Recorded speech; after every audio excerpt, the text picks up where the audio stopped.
Ils chantent la chanson qu'ils ont eux-mêmes composée avec leurs professeurs pour dénoncer la violence rencontrée au quotidien. On veut que la violence n'existe plus. Il y a trop de violence aujourd'hui? Oui, partout, dans les écoles, dans les classes, dans tout plein de pays. La violence, c'est quand on insulte et ça fait du mal. Quand on tape, ça fait aussi du mal.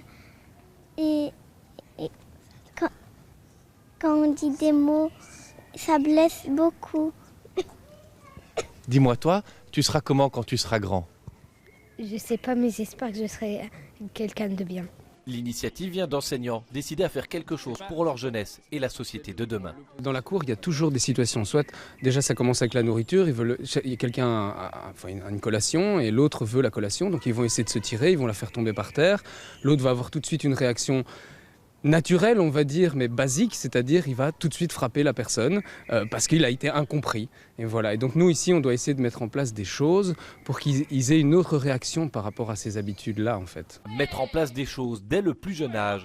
Dans cette classe d'accueil, les enfants d'à peine 3 ans apprennent à décharger leur énergie. Sur les coussins, les copains, et on y va. Quand on a de l'énergie à donner, on la donne. Ensuite, ils passent à autre chose. Et on sent le calme qui vient. On respire. On essaye de leur expliquer que les mains servent à découper, colorier, faire des belles choses et que frapper, ça n'est pas le plus bel usage qu'on peut faire de ses mains. Chez les grands de 2e maternelle, Madame Sonia initie au yoga.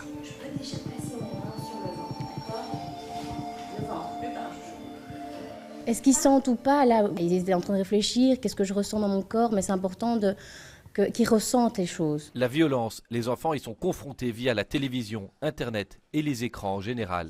Ils sont entourés d'éléments qui les rendent agressifs. Je suis désolé, vous mettez un enfant de moins de 3 ans devant une tablette, ça ne va pas devenir quelqu'un de positif. Mettez-le devant un livre, faites-le colorier. Moi j'ai ici des enfants qui n'avaient même plus à colorier ou découper et coller une feuille. Motivés, les enseignants ont aussi créé un potager ainsi qu'une page Facebook Ensemble contre la violence afin de faire connaître leur projet.